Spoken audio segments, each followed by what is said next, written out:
Final ring, here I go.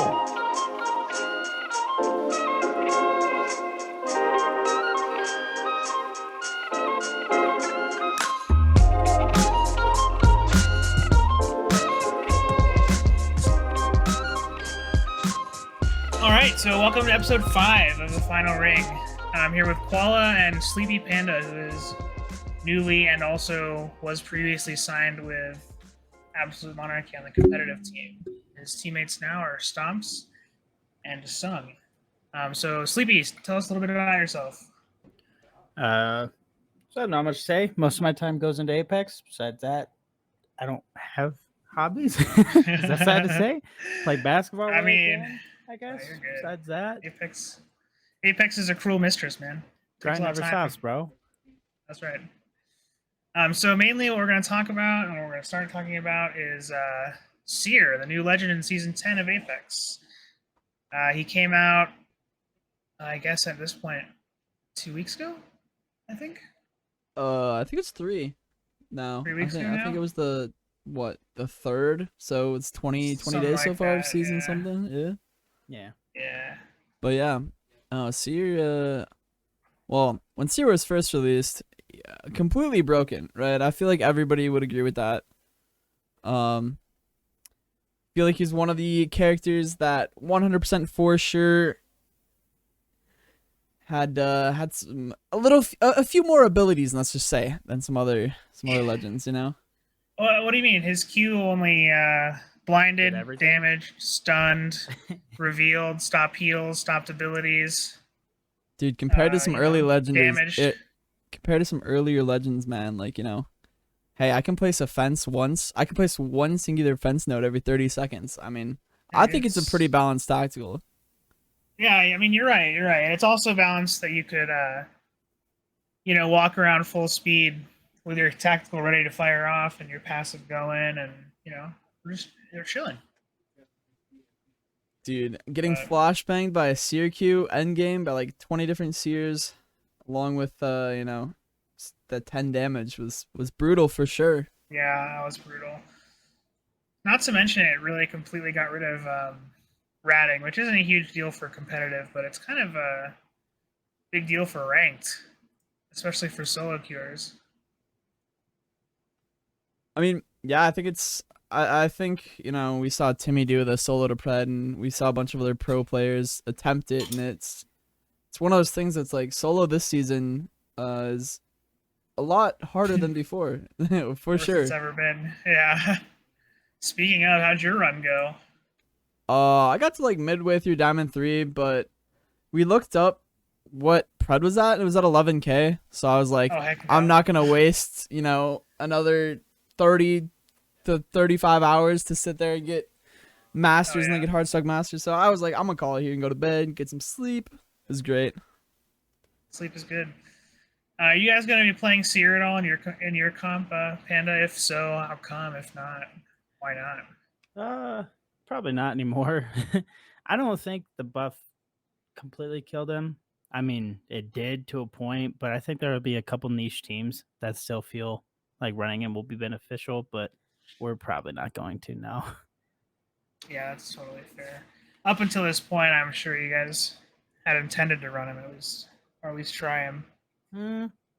We tried him for a while, yeah, but it didn't really. For edge play, we didn't really like him.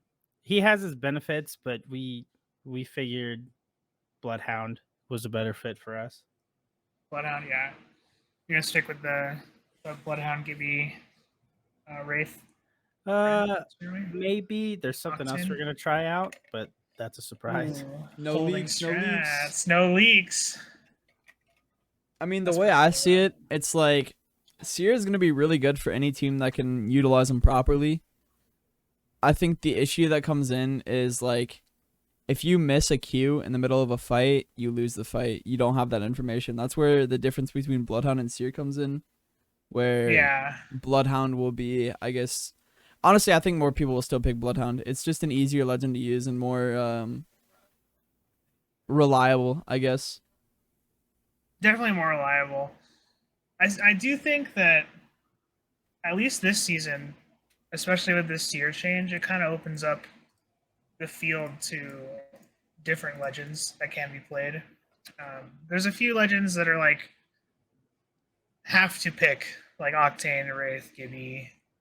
But I think with the Seer change, hopefully we'll see some more like Crypto Caustics or stuff like that. Crypto Watson even. Honestly, I hope not.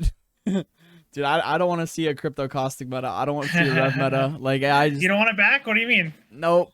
Catch me playing, dude. If we get Pathfinder, Wraith, Watson meta back, or any meta that isn't wallhack and you know, just somewhat skillless, I think I'll be happy. Yeah, I can see Agreed. that. But man, I I just don't know. feel I like guess it's go for it. like this is a take that a lot of like higher tier players agree with, I'd say, but it really only affects the 1%. You know what I mean? I think that Apex right now takes the least amount of skill that it ever has been, and I know everybody keeps saying that every single update. You know what I mean? Every single Yeah, well, every time a new legend releases, or every single time they put a fix in, I feel like the game takes less and less skill to be good at, which sucks. You know?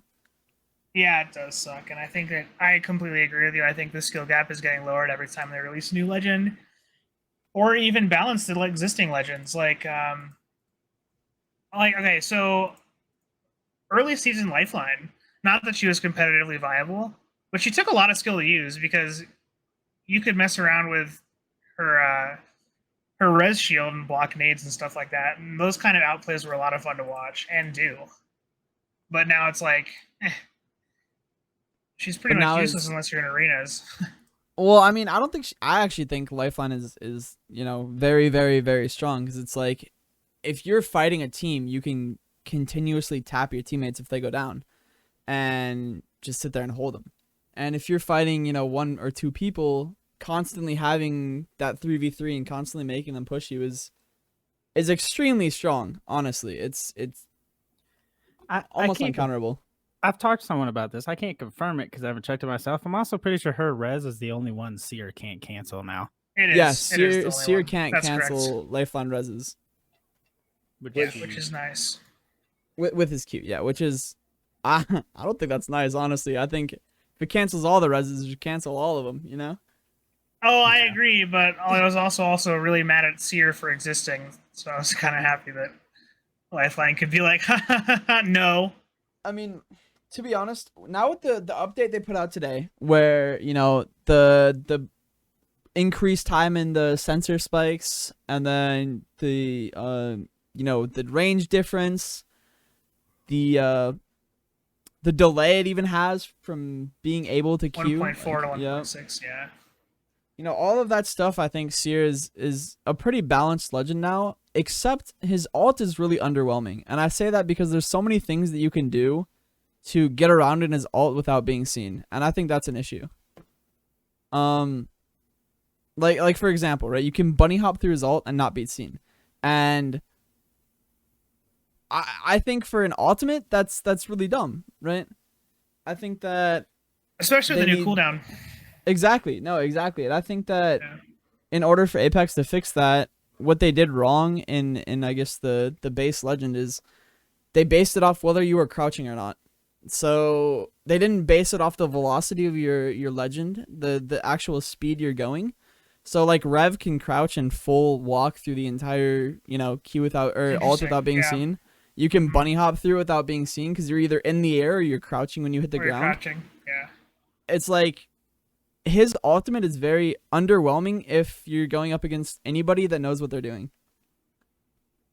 Yeah, plus it takes significantly less damage to destroy than I think like Horizon's ult, for example. It takes 150 to destroy his Q. And I think, what is it? 300 for Horizon Q, or is it 200? Horizon ult, yeah. Yeah. It's more than one mag, so. Right. Exactly. I think that's also kind of not only a consistency issue, but also a balance issue between those two legends. And I know every legend can't be exactly balanced with each other, but it'd be certainly nice to see them close. Yeah. But I do think one thing that I've seen that has been really awesome, at least with this change, was J Beebs actually put out a very long 21 tweet thread, man. that's the word I was looking for. Yeah, 21 tweet thread about like the thought process behind the changes and like the things that they have been observing. And I think honestly, that is worth more than the actual nerf. Just to see that the developers actually are listening and paying attention. Yeah. I mean, I'm excited. I'm excited to see how the the Apex team gets along with balancing stuff and announcing stuff and overall communication now that DZK is gone. I mean, I don't want to talk on this topic too much, but it's gonna be interesting to see if they're gonna hire someone from the outside with experience, or if they're gonna go for somebody like JB who will sit there and know what they're doing, and a very open and community, has a lot of communication with the Apex scene. And I don't know. Like hopefully we see something soon, at least an announcement or something, because they can't really go into a new season without a balanced lead. So yeah, that's true. They kind of have a timeline. But yeah, and I think that it's important for the developers to balance their feedback both between the casual community and the professional community, which is, I know, an ongoing debate of like. I mean, I've said it once, I've said it a million times. You can't balance a game competitively and casually without splitting the rule set or the gameplay set. So it's. No, I agree with that. I think that's the most frustrating thing is there are so many easy fixes for all these problems, and they just do none of them. I think that's what bugs me the most. 100%. Like, look at the gold red shield, for example. Like, it completely changed the competitive outcome of a lot of games just by not having them in the game. Right. And I was watching the game time. I was watching Stomps' stream actually, and you guys got Krabered like 3 times in one game. Yeah. I think it was 3 times in one game. And I picked up a Kraber during one of the games and was doing it to people. Yeah, it's not competitively balanced at all. No, I think for competitive, you need to take out as many RNG factors as possible, and care package are an RNG factor that just does not need to be in competitive at all. I hate. Oh, interesting. So you want all care package items out of it? Okay. 100%. Yeah. I mean, like, I can see that. In all reality, the care package weapons are great, fun to use, whatever. But they're like, the Kraber's just way too strong. You know what I mean? Being able to one shot and change the entire fight is wild. I mean, I don't know. Somebody else's entire fight without even being involved. Exactly. And I mean, I don't know if you guys remember, but back in Poland, care packages weren't turned on for that entire tournament. I did. Yep. The only way you could get these like legendary weapons, or the gold weapons at the time, were off of the flyer boxes. And there was only one Kraber throughout the entire tournament, and I think 1 Mastiff, maybe 2 Mastiffs. But it's like that was multiple days of super long day gameplay where it was very competitive. I mean, there were still a lot of other bugs in the game, but I think that was one thing they got right. Yeah. Yeah, and they've been progressing to increase the competitive integrity. I think that crafting was a pretty good one. I wish that there was more crafting materials, because it does still feel a little RNG. Because I definitely have played in tournaments where we land somewhere and don't get crafting, but there's 2 crafting at the POIs around us, and we're just immediately outlooted. Well, that on the topic of crafting and stuff, how do you guys feel about? I'm trying to figure out how to word this. How it seems, if you look at it from a certain standpoint, most of the things they're adding only help edge teams. No, I agree with that, actually. I feel like we've also, in doing that, we've seen a lot more edge teams come out of the woodworks and start, placing better than early rotate teams. And I mean, take grafting for a great example. If you sit there and craft at your POI, you're not going to get a spot in early zone, or you wouldn't have compared to, I guess, previous like 3 seasons ago competitiveness, right?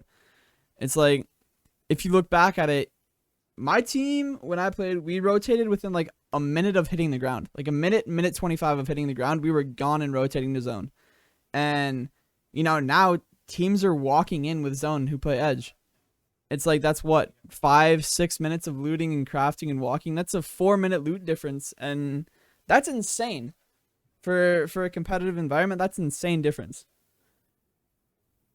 But, we see that more and more now. And, it's interesting.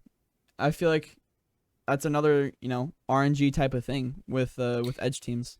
Yeah, I agree, and it's a regional thing too, because I think APAC plays more zone than edge. I know that EU is kind of a mixed bag,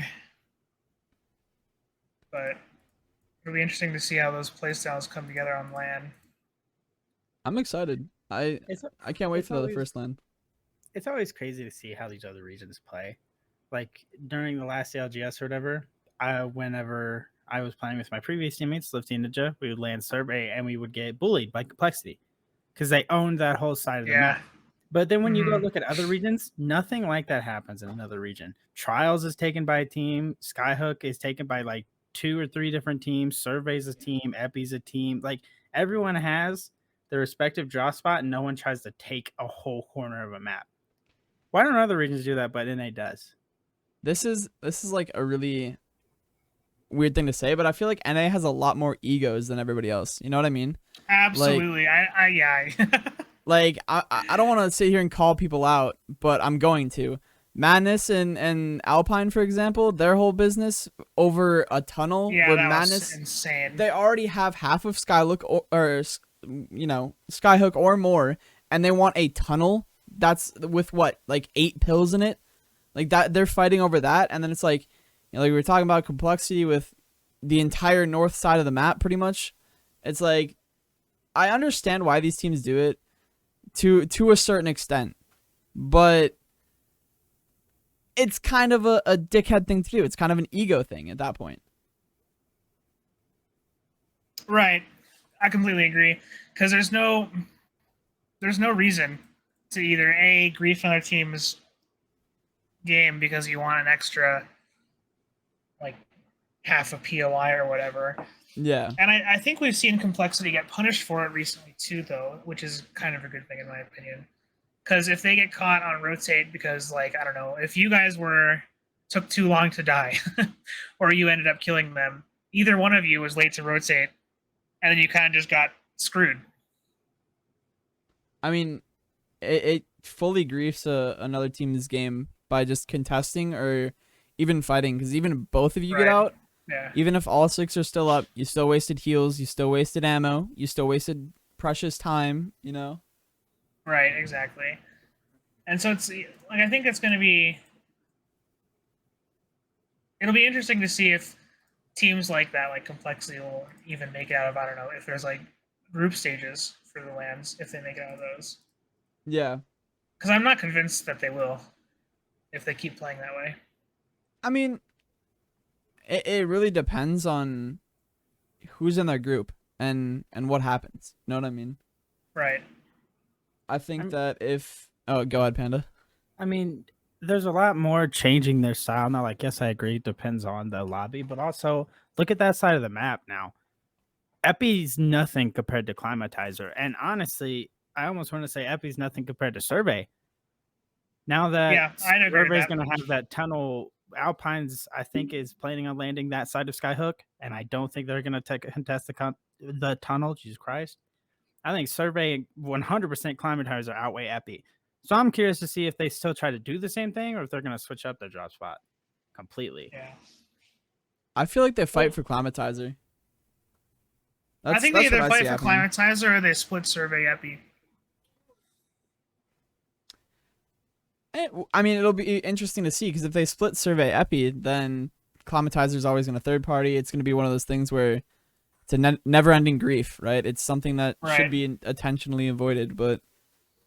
Yeah, and I mean, that'll also depend, again, who's in their lobby. Like, if there's 2 teams fighting over Climatizer, I think you definitely will see a survey epi split, and then they go third climatizer. I But can see that. Yeah. Well, so far with what I've seen in these tournaments / the scrims we get that are few and far between, C9 is uncontested for climatizer. Really? Mm-hmm. like no one's ever contested them for climatizer. Not I that mean, I've seen, no. I could see That that. POI is C9 huge. It is. I think that Climatizer could easily hold 2 teams. You know, one on each Agreed. side. Completely agreed. Yeah. But I think, you know, C9 will be able to hold back complexity. I think if anybody can do it, it's, you know, Alb, Zach, and their third. The name is slipping my mind, dude. Alb and Zach, though. Naughty. There you go. Naughty, That guy. yeah. That guy. Yeah. No, yeah, for sure. I think if anybody like just has a chance of stomping complexity in 3v3 straight up, I think it's them. I mean, stomping is not the right word there, but you know, Contesting, like being able to. yeah, do being something able about it. to win 50% or more. Let's put it that way. Yeah, exactly. I think so too. And I think, yeah, again, maybe we'll see complexity just go somewhere completely different anyway. Who knows? The whole the map changes were, in my opinion, very positive. I think that they really helped the map. I think there was more that they could have done, especially in the area around like Overlook and Geyser. I think that was kind of a weird change. What's the chance they try to take like Countdown, Lava Fisher, and Trials? I could see them trying to take 2 or 3 POIs somewhere on the map. I mean, Liquid goes Trials. Yeah, there's some pretty set up teams on that side of the map. Who's playing with Liquid's third though? As far as I know, they're still a duo, right? Recently, it's been Fun FPS. Oh, okay. I thought that was like. I don't know if that was. I didn't see an official announcement already. over it, but maybe not. It might not be official, but so far that's who they've been playing with consistently.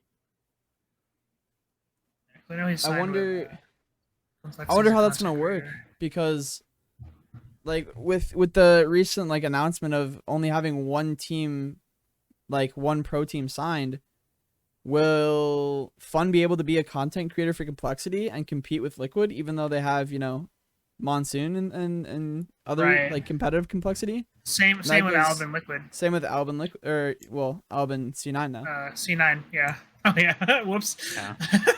But I mean, it's gonna be interesting, because if these, you know, players can't stay on as content creators, are they gonna, you know, drop what will the they org choose? to? Yeah. Interesting. I mean, I'm sure they're already contracted, so they won't have a choice if they're forced to choose. It won't be, you know. If anything, I think it's going to come down to the orgs weighing how worth it'll be, and I think we'll just see a lot more buyouts. Like, word on the street, quote unquote, is that Lou is going to get picked up by Sentinels and get his contract bought out, and is going to start playing with the Sentinels roster. Mm-hmm. Yeah. So I think we're going to see a lot more of that with that rule. Who would they be? Because Retzi quit. Yeah. Retzi quit? Okay, so he'd be replacing Retzi. Yeah, he's going back to Valorant, I guess. Dude, I mean, I don't blame him, to be honest. Yeah. There's merits to both. Yeah. I mean, with seeing Zoms having a lot of success with the Sentinels roster, you know, it makes you. I could definitely understand what's going through Retzi's head. You know what I mean? Yeah. And I don't know. He's just kind of in a bad position either way, in my opinion. But I'm sure he'll get out of it. He'll figure something out. He'll be fine. Yeah, it's just the having to restart your network basically is kind of the downfall of switching games. Yeah, for sure. But yeah, back to the org thing. I think it'll depend on like EA's actual definition of having one team, because that's kind of all they've said. We have no idea if that means that there can only be one team representing the organization, or if there can only be one team with signed players from that organization representing. Well, I think obviously it has to be representing. Well, I thought the rule just applied to like regions, because I know people were wondering what was going to happen with a couple of the EU orgs, like Kangana. Are they going to keep their NA org that just recently won champs, or are they going to keep the EU org that they've had going for a while? So I'm pretty sure the announcement was across anything regions. I think it was that an org can't sign more than one team like competing. So like the reason that was such a hot topic is because what if both Kangurnas go to LAN? Well, at that point, you know, it's breaking the rules out of like, you know, they can't have two teams competing under the same org. And it's going to be interesting to see where they draw the line, because obviously if one doesn't make it to LAN, is that still, you know, are they still able to be signed? Or is that Right. I think that's where the confusion will set in. I agree, and I think that EA needs to be really careful to be consistent when they make those decisions, and I'm assuming they'll be on a case-by-case basis, because they already made the like blanket ruling. But in like Siege competitive, we've seen a bunch of issues where Ubisoft will allow a team to keep their Pro League spot, and like if the players keep the spot, not the org. But for other teams, they'll give it to the org, and the players just kind of get screwed.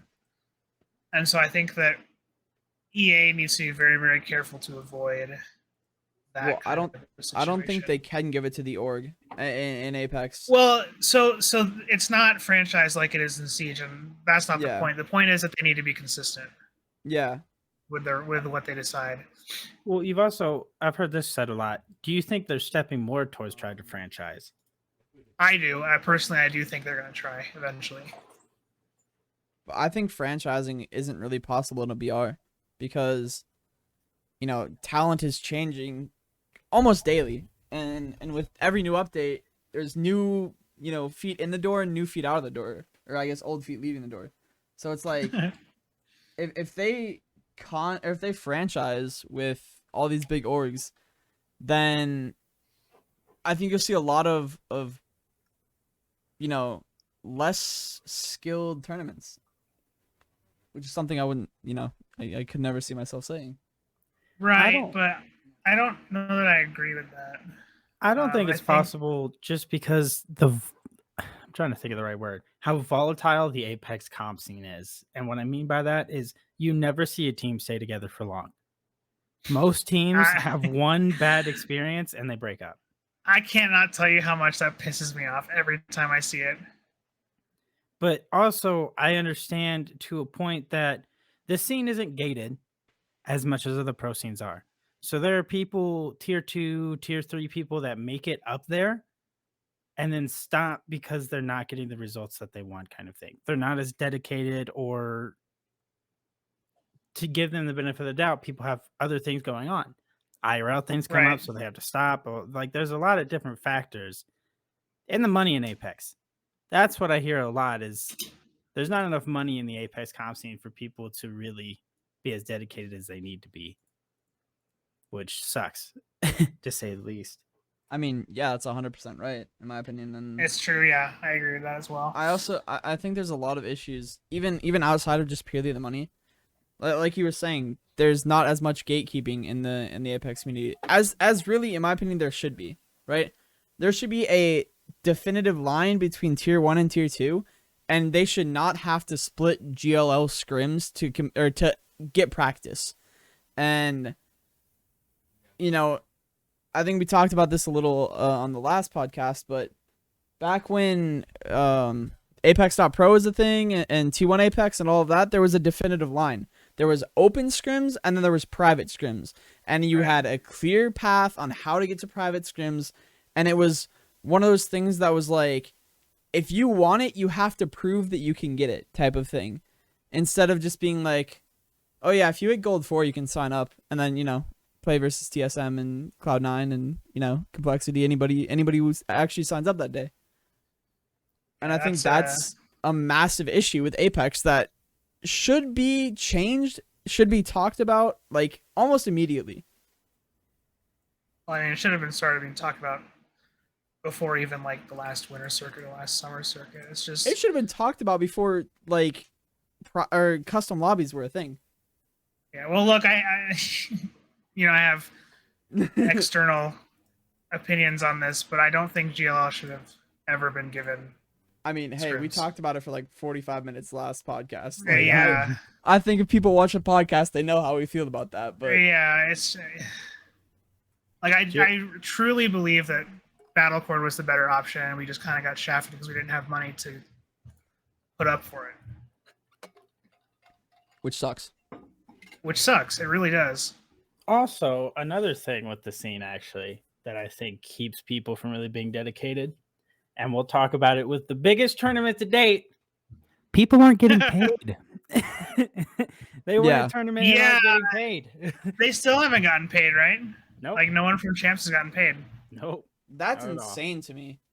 Like I really do hope that something happens like on a legal front with all the players. Like they can honestly probably put together something to legally pressure EA to freaking pay them. EA definitely saw what happened with Solafide and said, we want to do that right there. You know what I mean? Yeah. We want to promise a bunch of people money and then just be like, never mind. Never mind. Completely say that all that. Okay. So I played in a lot of different tournament organizers. I played in GLL, ALGS, different tier 2, different tier 3 things. Yeah. The way payouts work sucks. I don't know how it is in other pros, like pro scenes and stuff like that. This is the first game I've ever done anything like this in, but it's a pain in the ass and it takes forever. So if someone's trying to make this a career and is relying on payouts from winning tournaments and such, it's very inconsistent. Months. Yes, it takes I'm long. sure landlords are very forgiving. Sorry, sir, I haven't gotten paid for my last tournament yet. I'm gonna straight up say it. Not I don't know if this is crossing the line. Whatever. If you guys think it is, we can cut it out and post editing. But like getting money out from GLL tournaments or GLL in general took me. It took a month for it to get like approved, right? And then it took 2 months for it to show up in my bank. That's 3 months from when I put in the date of saying I've earned this money at this point. I'd like to withdraw it. And that's another thing that GL does is, you know, with withdrawals, blah, blah, blah, whatever. But it's like it took 3 months from me saying I want to withdraw this money for me to actually get it into my bank account. Yeah, for me, it sounds like GLL uses that as a way to keep like a rainy day fund essentially around their website. It's funny because I just went to check because I haven't checked in a long time. I've completely given up trying to withdraw from GLL. I have a couple $100 in GLL that I cannot pull out because they do. If something goes wrong, I'm to blame, even though I know I have all my correct info, and they don't work with you at all, and it's ridiculous. It sucks. And like, if I remember correctly, there was a reason I didn't pull out until I had like a couple hundred, almost 1,000 to it, because there was like a limit. There was like this, that, the other. There were so many like rules set in place to make it hard for you to withdraw that it's just like it's almost not worth it until you have like a certain amount in there. 1,000, yeah.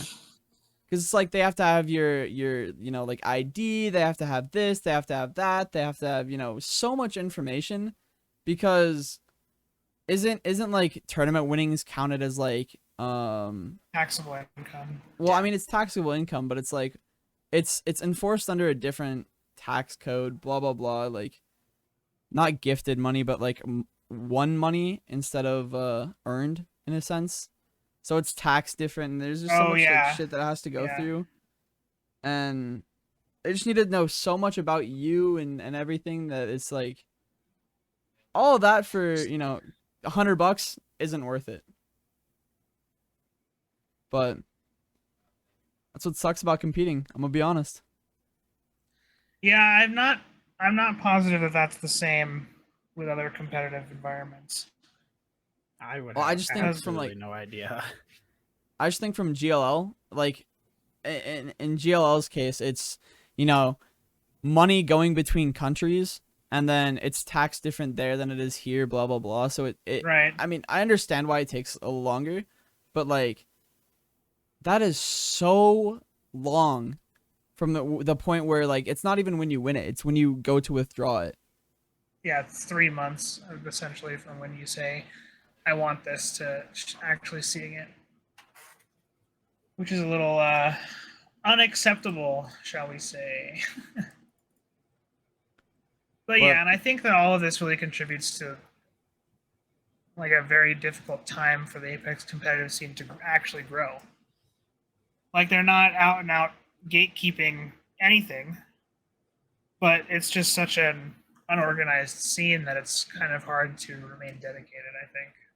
No lie, I think you'll get more consistent payouts off of like Play Apex gifting subs to you streaming than like actually winning tournament money. That's kind of funny. And like, I don't mean that in like a negative way, because I love how the Apex team supports people who put up Right. with their bullshit Put in seasons after hours. seasons. Yeah, Mhm. but it's like, I think that is more consistent than anything else. I just couldn't believe that Champs hadn't gotten paid out. Or that was one of the things I was like, what the? Well, how long has it been now? Like, Champs was in end of July or middle of July. was it July? Was it It was June? June. I think it's June. Okay, so 2 months. It's been 2 months. I Yeah. think they said something like they were supposed to get paid within 30 days too. Like it was something that Yeah. they said. No, I think And then- that was May 18th was the announcing of 5/22 to 6/13, which would have been, Maybe two June, almost 3 yeah. months ago now. Yeah. Yeah. Yeah. Wow. Um, That also is scary for like the future of Apex. Is this going to be a 100%. reoccurring thing?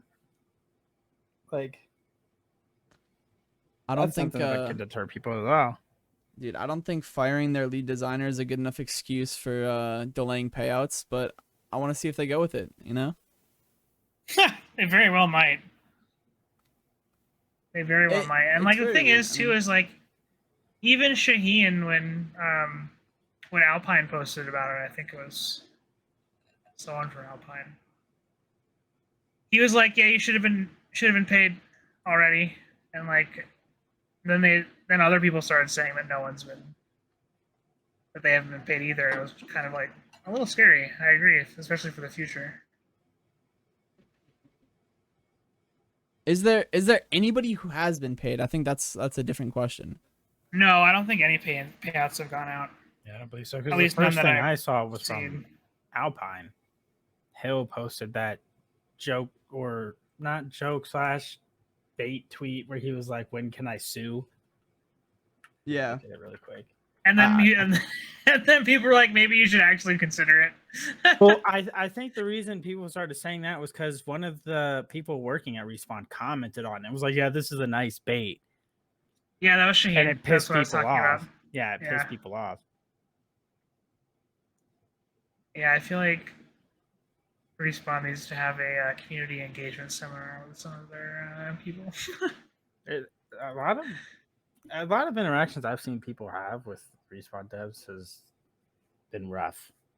But I'm gonna true, put it most this of way. them may have came from Klein, but Let me put it this way, all right? Shaheen, Ghost, and Hideouts, amazing people, all really friendly, and for the 99% of the player base, really positive, all right? yes, sir. Anybody else that I've seen has been either negative or condescending or different. Actually, JBeebs too. But anybody else is like negative, condescending, different tones, and it's just like, it's What do you mean? like, you know, It's not the cafe's fault, bro. dude, Listen, cafe, not the cafe, dude. Nice. Dude, we haven't spent 5 years at the cafe yet. Don't worry. In 5 years, the cafe won't be burning. Dude, yeah, I mean, the robbers are in the cafe now getting fed free dinner. Dude, they're not even. It's burning down. Like, Yeah, that one has stuck in my head ever since I saw it, and it's just like that is. I hope he got banned from posting on social media for a while, just from like Respawn being like, "Hey, what are you doing?" yeah. I mean, I'm all for devs having their own space to freely talk about their own opinions with the game and everything, but at a certain point, you gotta be like, okay, what the fuck? Like, Yeah. what is this? Like, really? Is this something you should have posted publicly? And most of the time, the answer is no. It is no. Honestly, take 10 minutes. Would DZK say this? If your answer is yes, don't tweet it. Don't tweet Absolutely, it. Yeah. do not tweet it. Just put that back in the drafts and delete it. Don't even put it in the drafts. Delete it. No. Put it away. Get it out of here. Yeah, that was. Yeah, I don't know. I don't know. That whole DZK thing was kind of crazy, especially because besides all of the stuff like his personal views and whatnot, his work on actually balancing the game has been subpar to say the least. I think it's. Didn't he say something about Watson being strong? Yes, too long he ago? said, he was the one that said they were going to nerf her. and how they because- base all their balancing off of win rate versus Win pick rate. rates. That is so bad in a game like this. So bad. Well, Yeah. let's put it this way, because I seen it like pop up on my timeline or something. Crypto has like less than a 1% pick rate, right? And you can't say that crypto is good when there is less than 1% of your player base playing him. You know what I mean? He's just All not a tech all fun the time. player to play. Yeah, no, Yeah. it's literally tech. And it's like the fact that you're basing your entire statistics off of, let's take Watson for example, right? How many bad players do you know play Watson? Yeah, a lot. Versus how many? No, I mean like versus how many good players play with Watson. I can't name any bad players. Oh, yeah, yeah, players. Yeah, most of the time it's like That's true. a handful of good players that play Watson because they like her character. And Look at Casellas. That's This true. is a prime example, Yeah, that's right? true. That's true. I guess that, yeah. Look at Casellas. This man like will pub stomp with Watson. Same with Ross. Pub stomp with Watson. Boost her win rate in fights because they just sit there and 1v3 all day. Boost her win rate because they're just sitting there winning games in pubs. And it's like you're balancing a character when you're just having good players play her and there's no actual utility being used. Yeah, and that's the thing too. I think I actually tweeted about it. Watson 4K or something. I mean, even And it's like I never put a single fence down. Like that has nothing to do with her as a legend. okay, so everyone talks about like how their balancing is wrong. What do you think the correct way to balance this game is? It has to be off feedback. Like you have to actually play your game or pay attention to people that do play the game. I think, and as much as I hate saying this, the correct way to balance this game is to listen to the 1%. And they're not going to do it. But, you know, if they don't listen to the 1%, or let's put it this way, they need to have a group of players who play the game, whether that's content creators, whether that's pro players, people who play this game for a living and have the experience to give feedback, right? Right. They need to put them in a beta test private server for these, you know, patches, for these balances, for these fixes, where they go in, they play, they give honest feedback. Because look at the charge rifle. Okay, that's a huge example that I clearly remember people being flown out to test, what was it, season 3, season 2, something, when the charge rifle was released. Every single one of them said, this is absolutely busted, do not put it into a live patch. And what did? They put it into a live patch. And it's like, Yeah. that's not the only example of it. Like, you really think that anybody above gold played Seer in a beta test and was like, yeah, this character's balanced, this is perfectly fine to put into an, you know, an actual season? Well, that's the thing too, is they claim they play test, but they I'm pretty sure they only internally play test. And not to hate on the devs or anything, but I'm not sure what percentage of them are above. No, I know they play test, but I don't think they actually listen to feedback from the play test. Right. Well, here's where it's hard, because I agree with you. I think they should take what the people that play this game for a living say and put a little more worth to it than they do. But also, the people that play this game for a living need to be careful how they say these things, because I see it all the time. I'm guilty of it as well, commenting on posts or posting something to where we're very, very negative and we're very aggressive when we say things. I think Very, that's come from them not listening. I think it's the agitated tone at I would say comes from literally us dealing with the same thing for over 2 years, right? I agree with Like, that. there were so many people at the beginning of the game giving helpful feedback, going out of their way to, figure out why bugs happen and how to fix them. And they would sit there and be like, okay, this is what happens. I can replicate it 100% of the time. Here's the issue. Here's how to fix it. And they just get blown off, right? And Or talked down to. to. And I mean, I think that's where this agitated tone comes, where it's like, okay, well, if you're going to sit here and make us feel bad and say that we don't know what we're talking about, we're going to sit here and prove everything that you guys are saying either wrong, or we're going to sit here and show you why it's wrong. And it comes to that head-to-head battle where it's like it's not going to end until somebody gives in, right? And that somebody is going to be, that has to be the devs, because It has to be the devs. It can't be the players. we're not going to do anything. Well, the players giving in is them leaving. Yeah. Yeah.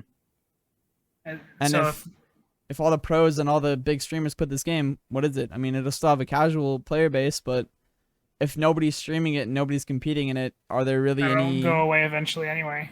Exactly. Yeah. I mean, we were down at a point where at like peak viewership of the day was like 18K 27,000 or 17, 18,000 people watching. Yep. And it's like, that's what happens when you get these big streamers to leave. I mean, we're obviously way above that now, but Yeah, what are we at now? 100 and something? Yeah, 110K. I'd say we've been averaging at around 100 and, 100K, I'd say. Other stuff I find interesting is people have been pointing out how the Apex, I don't want to say the devs, but the people that interact with the community have been really quick to interact and say things to these new big streamers Courage. coming along. Courage. Yeah. And That's, yeah. the big creators that have been in the scene for a while are feeling a little betrayed. Slighted. Yeah. I mean, No, I completely, and I think that's totally fair. it's understandable why they do it, because at some point you gotta, suck somebody off when your game's dying and it's not, succeeding the way you want it to. You're gonna have to put some money in some pocket of someone and then cater to what they say in order for it to, I guess, come back to life. And I mean, here's a big example. Tim coming over and single-handedly doubling the entire viewership of Apex while opening Apex packs is a great example of like, okay, that's maybe somebody we should keep on the game. And it sucks to see, devs and I guess the EA doing that, but it's understandable. I mean, Well, I also think the Apex community needs to figure it out, because the hate Courage has been getting is fucking ridiculous, dude. All these plats, Well, not only Courage and like, where they're like, oh, he got carried by all these pros, bro. Like, this is stupid. Why does he get to come over and get carried? Like, stop shitting on Courage because he came over and played the game, and that dude solo queued too. yeah. He didn't just Courage go is- in, like play with pros and stuff. Courage is good. Yeah. And it's like, it's the same with Nick, right? Everybody was saying that Nick got boosted by pros. He literally played with his Warzone friends that just swapped over to the game the same time he did. Like, Yeah. they all in 2 weeks sat there, learned the game enough to get masters.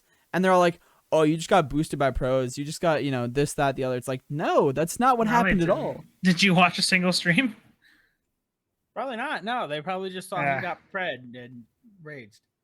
Yeah, and that's some weird entitlement that I don't know exactly where it comes from, other than jealousy, I guess. Well, that's I also think- Apex caters to, or leans more to catering to the casual player base, but then you have the new casual players joining and getting turned off by how toxic the community can be. How That's another thing, yeah. toxic the casual community can be. Yeah, which is crazy. I think that the toxicity of the casual community is a very weird juxtaposition to the, in my opinion, a pretty positive professional community for the most part, like a pretty supportive professional community. Because I think I a lot feel of the like- pros, most of the pros, like really support each other, but the casual community is like, I feel like if crazy you're toxic. you're in. Like, if you're in the pro scene and people, you're friends with other pros, then yes, it's very Yeah. positive. But I feel like a lot of the higher tier pros come come off as toxic to a lot of the casuals, right? And I mean, obviously the most glorified example here would be Hal, right? How communicates with his teammates, how he gets it to work is from a casual standpoint looks really bad. But from a competitive standpoint, it's completely understandable. You know what I mean? It's the hype of the moment. It's what happens. It works for them. Yes. I also disagree just- completely. I don't think the casual community understands that we're trying to play this game for a living. Yeah. And he wants to be the best. He wants to be number one. He wants to be the CEO. Completely understand where he's coming from. We're being as aggressive as he is during tournaments and such. I completely understand it. But from an outside view, it does look rough, but I don't know. So here's my thing. There's ways to be passionate and hard on yourself and your teammates without coming off like a dick. It's possible, I promise. I mean, in my opinion, when I watch his streams, I don't see him come off as a dick. I don't either. Maybe that's because I'm an IGL and I do literally the exact same thing when something goes wrong. But I look at that and I'd be like, okay, he's getting upset here because he called something that would have changed the outcome of the game if they listened. And they need to be able to do that when they're playing for multi-millions of dollars, right? Right. And that I agree with. I agree that the passion and the fervor should be there. I don't know. Maybe it's just my well, I also think personal tendencies. You got to find the right kind of teammates. If that's how you are, you got to find some thick-skinned teammates or it's not going to work. Like, I've met a couple people in the scene that would not work. They wouldn't play with Hal very long because that's not the kind of environment they want to play in or just don't feel comfortable competing in that kind of environment. That's another thing that I think the casual, or not even just casual, that outside watchers have to think about is his teammates are thick-skinned. They handle Hal. Rush has handled it for years now. Yeah. So I mean, personally, I would say that he almost like enjoys that environment. Like he knows he plays best in that environment, and that's something that is different or changes for each competitive player. But it's like, for me personally, when I'm high energy and we're all calming and doing our best and like it's high energy, it's aggressive, I play my best. And there's people who have came into my stream when I used to, I guess, compete when there were actual scrims and blah blah blah, where they were like, you guys need to like calm down. Like, it's like, no, if you want to play good, you have to be able to keep that energy up and you have to do what you do best. You know what I mean? And everybody knows what that is. Whether that's sitting there talking in a monotone voice like, okay guys, they're one shot, should we push it?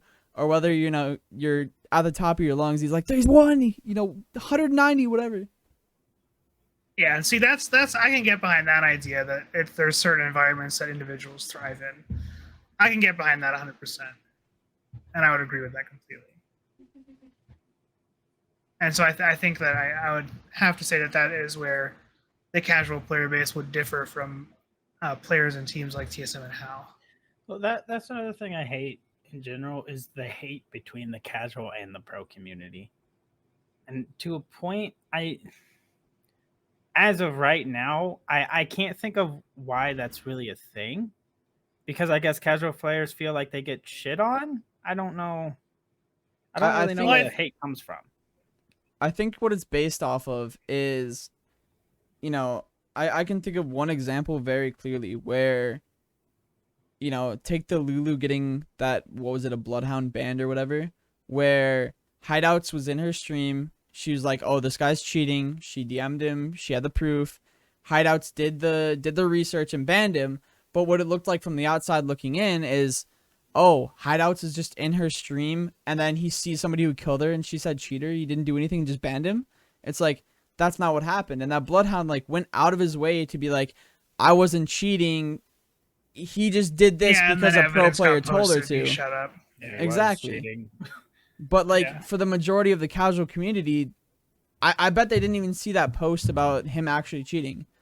So it just, how do you fix that? That's just the casual community I don't want to say You being don't. ignorant, but not doing the research. Like You don't fix that at all. That is 100% like on the casual community's issue.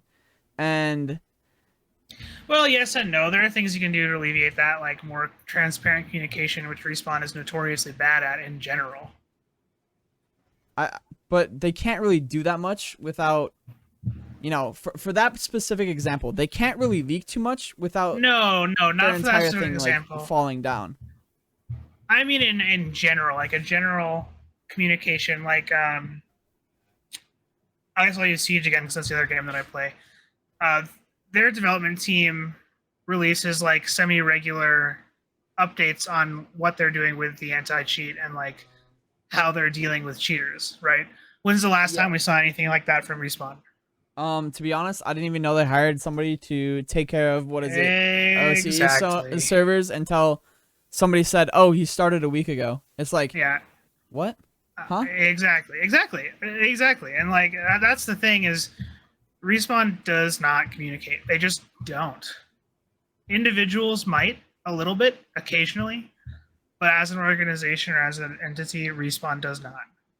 Maybe they do in DMs with professional players and stuff like that in organizations, but I mean, I don't see even that. see that. I don't even see that at all. Exactly. Well, I mean, that just goes to the point. They need to communicate more. They have to if they want their game to live. Well, I mean, I personally don't see that happening unless they completely change the way they run pretty much everything when it comes to updates. And I mean, maybe we'll see it when they get a new, what was it, update manager, balance manager, whatever balance lead. Maybe that'll change when they get into a position with a different person like that. Maybe it won't. I don't know if that's, a high enough job title to have that. We'll have to see. Say. But it's just that is where a lot of frustration comes from, for sure, is not having the communication. But that's another thing that, like, I don't think casual players realize that we only know as much as they do. Right. We don't get any special treatment. Yeah. I mean, you know that, I know that, but that again is part of the problem. Is what, like, I'm not saying it's your fault or the developer's fault. It's just the communication needs to be there some way, somehow, even in a general bi-monthly tweet that says, "Hey, we've done this. This is what we're still looking at."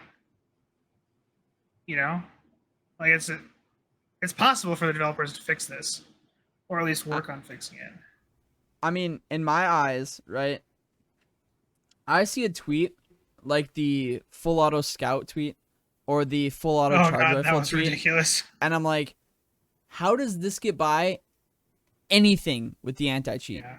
Like, how does that go longer than a game where you are like fully shooting a charge rifle for the entirety of whatever? For how does that not get caught? That should be something very obvious. Yeah, that scout tweet was also pretty freaking ridiculous. Like if there's more than one bullet coming out of that gun, like within the time period that is the firing rate, that should just automatically be banned.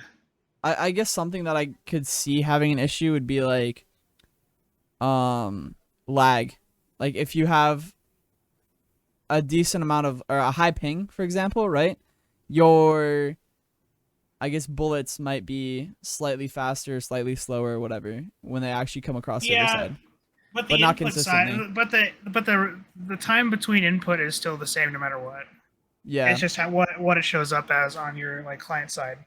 So if the input time is too low, then it should just be either flagged or just banned immediately. Flagged is probably the better option. I've been agreeing with what people have been saying recently.